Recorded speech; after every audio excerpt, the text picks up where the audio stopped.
Okay, so now you've heard the practitioner, now you get the academic. You get statistics, you get numbers, you get theories, all the stuff that you guys love. So let's get started. I've been studying crowdfunding for 4 years, and I am more confused now than I was when I started. Hopefully this will not be the case with what I show you now, but just know that for everything that I tell you now, most of it will probably be proven wrong.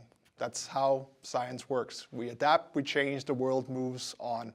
But hopefully I will give you some inspiration, some insights, and maybe you can come and talk to me afterwards and we can figure out some way of improving the aims or hopes of what you're trying to do.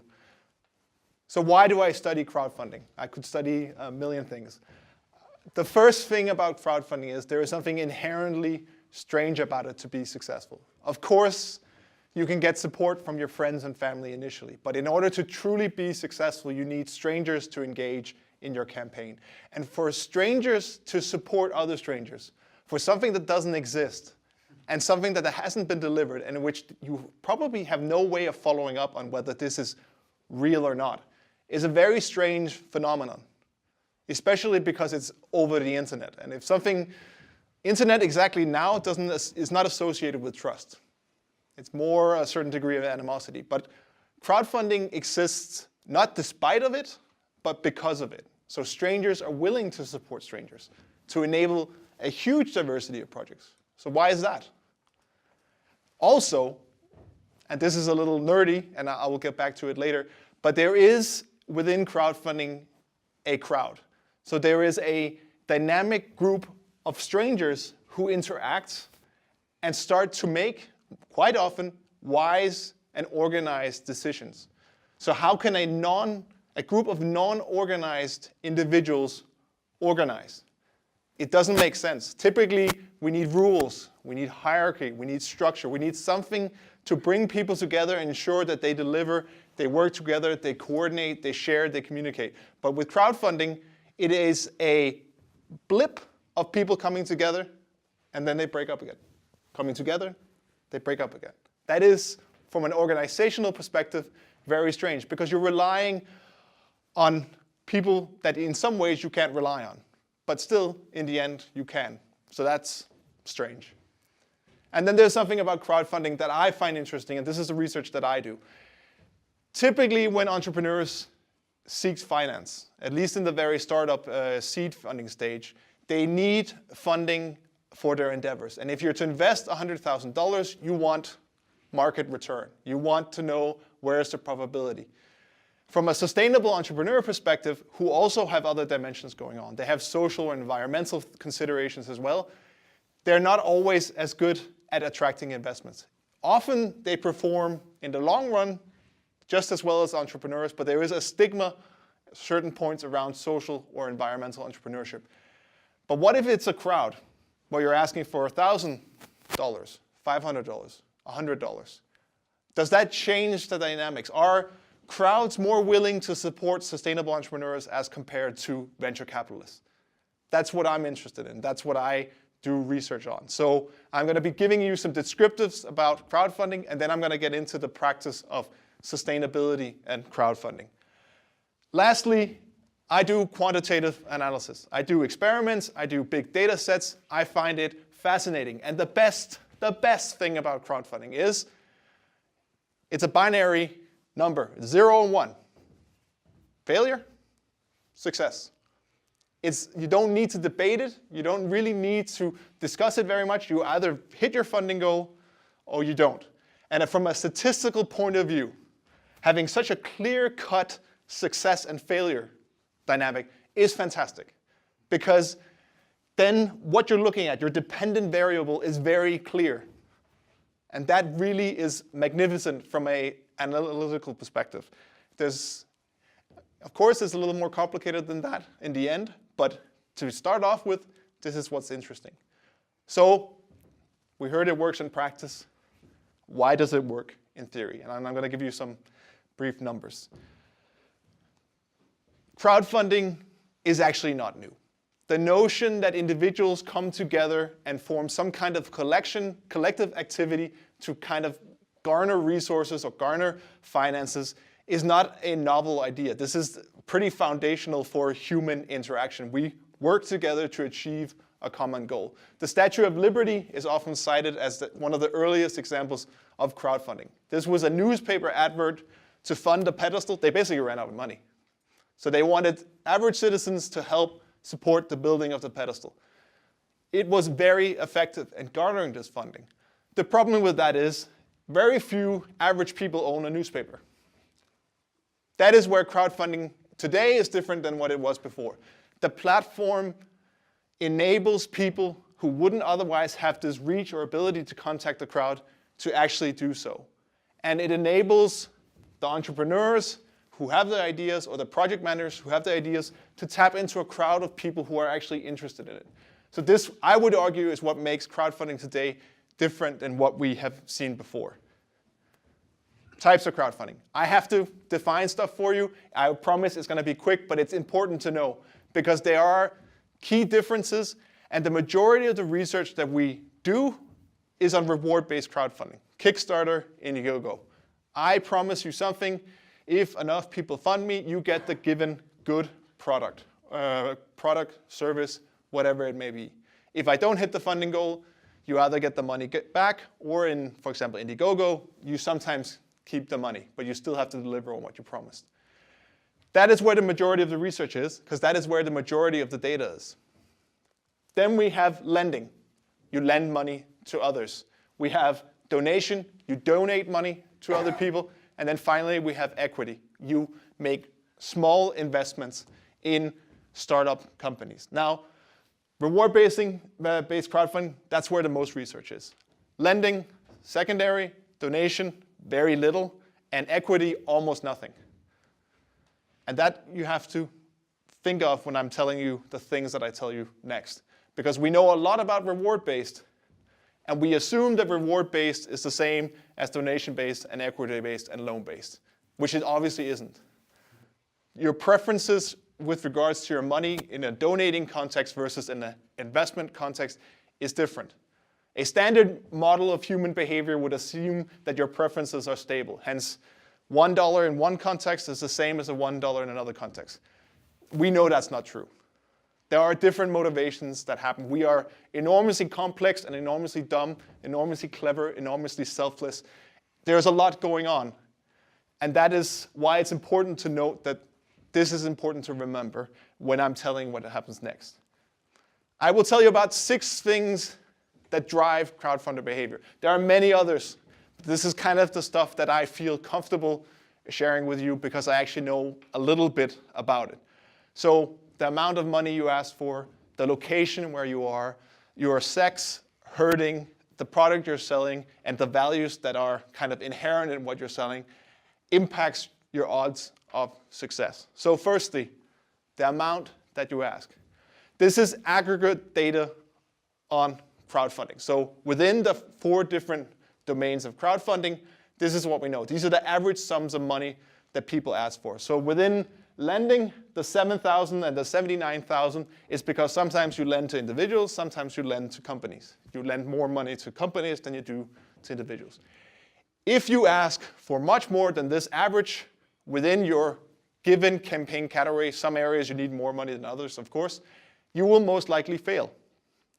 If you ask for a lot more than other people are asking, people will be skeptical, to say the least. So you will sometimes, often fail. Sometimes you set the funding goal too low, which is awesome, which is great, and which runs somewhat counter to what I'm telling you. And that just goes to show how enormously complex this is, because these are rules of thumb. These are averages. Averages, if you have your feet in the oven and your head in the freezer, on average, you're the right temperature. So take that with it. Something else. When people try to sell crowdfunding, they often mention its democratizing ability. Its ability to enable people to kind of engage in the creation of whatever value we may be talking about. But they also talk about this notion that you're suddenly enabling a swath of new people to get access to crowdfunding. That suddenly people who wouldn't have access before have access now. Unfortunately, that's just not the case. money has a tendency to cluster around areas where there's already money and around individuals that already have resources. So while it is more inclusive than, for example, venture capitalism, it isn't suddenly this great trough of money that anyone with a great idea can get into, this, no matter where they live. As you can see here, this is just many crowdfunding platforms in Denmark.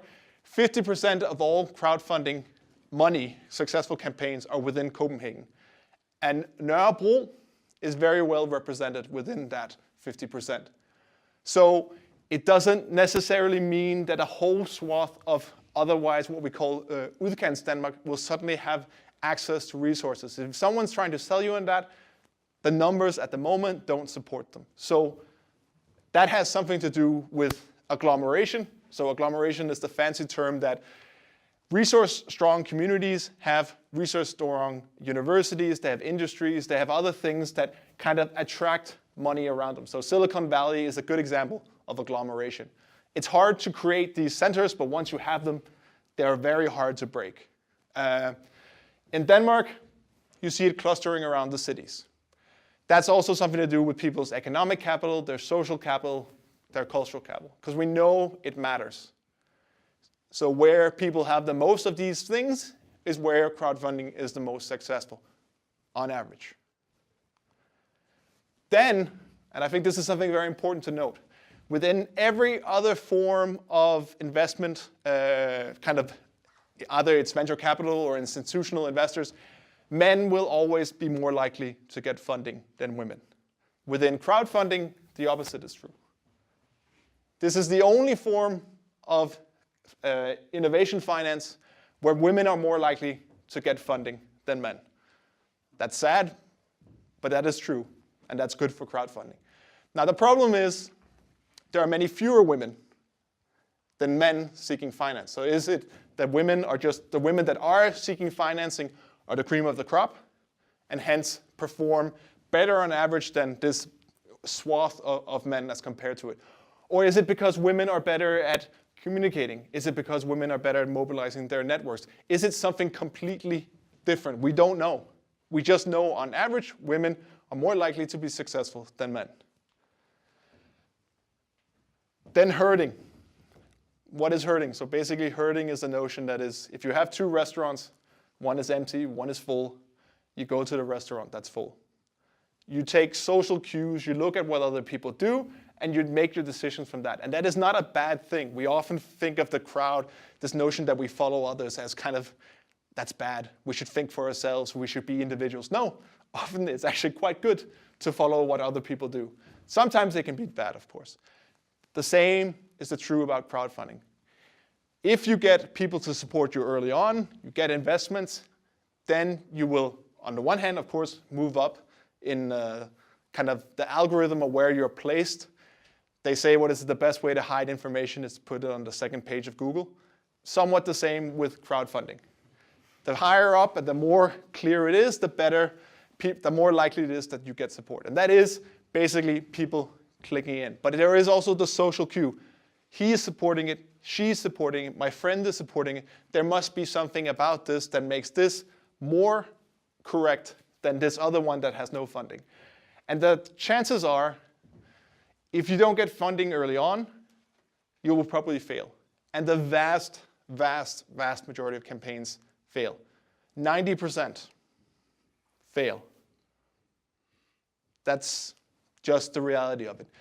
The thing is, that's not a problem because you can run it again, get better, and at some point you will be able to crack the code of how you become successful. And once people have been successful kind of 5 times in a row, we can see from the numbers that they will have almost 100% chance of funding success on the 6th, 7th, and 8th round. It's either that they've learned something, people have become so trusting of them, something's going on, but your likelihood of success goes from 10% to 100%. And that's pretty amazing. That's from a raw empirical perspective, that is almost kind of crazy to think about. This is what I find most interesting, and this is basically the research that I do, and we're getting beyond the descriptives now. What is it that people look for in campaigns when they invest?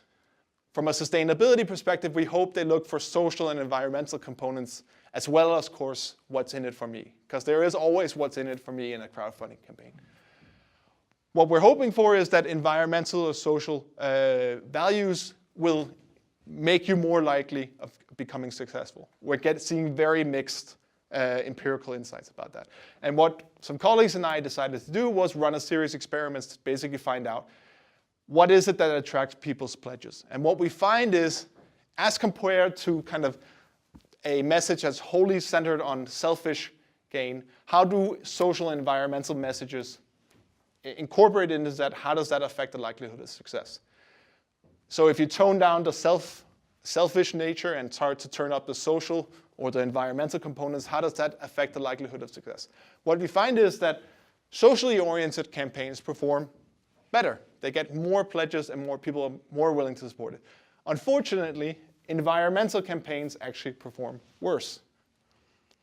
What is really complicated, however, and what made me think that we had done something wrong when I was looking at the experiment is people are all over the place. You can support a selfish campaign for a pair of headphones, then be environmentally conscious for buying some kind of snack bar, and then being socially conscious when buying a t-shirt.